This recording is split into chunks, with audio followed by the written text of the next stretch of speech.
So let's go ahead and try something. For example, for Deno run command, I'm going to ask for help. And there are a couple of things you can do here. For example, what this command does is it runs a program with a given file name or the path name to that file name or the URL.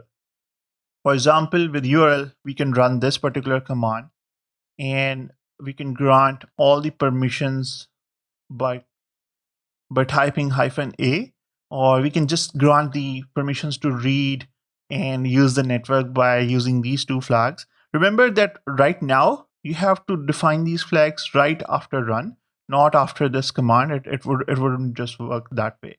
So there are a couple of options. We can allow all the permissions or specific permissions like allowing the environment variables and other things like allowing the internet to work for your program and whatnot.